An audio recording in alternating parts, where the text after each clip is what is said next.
In creating Protect Black Women, this piece brought up so much memories and so much trauma and so much pain for me, because as an older Black woman, I stand here and I have literally, I can count the Black women that I'm still connected to on one hand.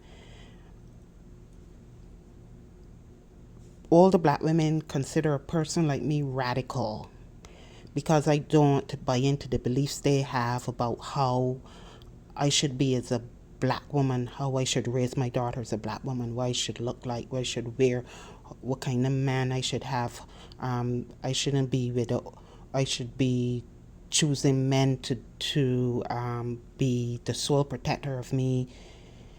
I am just so tired of it, and this whole Bill Cosby thing really annoyed the hell out of me, because I, as an older Black woman, I don't buy into the nonsense that I should protect a man, my Black man, even though he might be hurting my family or he might be hurting my children. I don't buy into that nonsense. I feel that we should stand up and speak out when we see Black men doing things that are harmful to the family, because the only way we get better is if we speak up about what is wrong to make it right.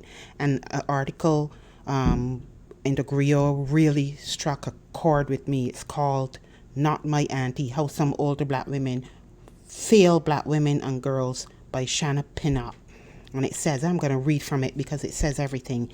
These are quotes that I took out of it. It's in women who hold steadfast to respectability politics so deeply entrenched in white supremacy and whitewashing, that then the rest of us who dare to step outside of those stifling expectations we never asked for, that we somehow do not respect ourselves.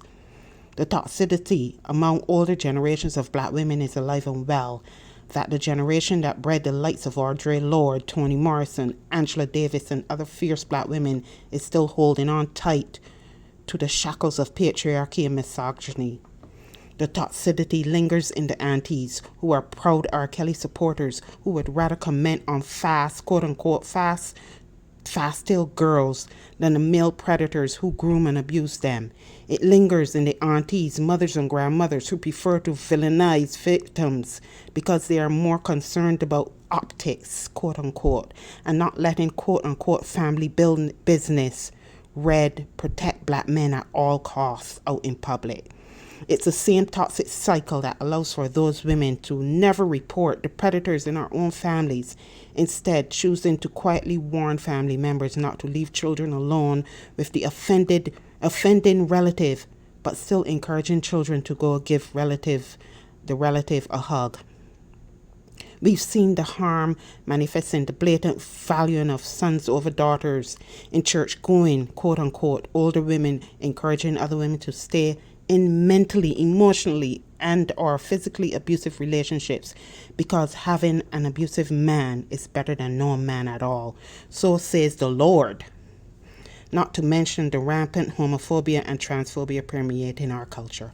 All this I have found true walking in these shoes as a 58-year-old woman.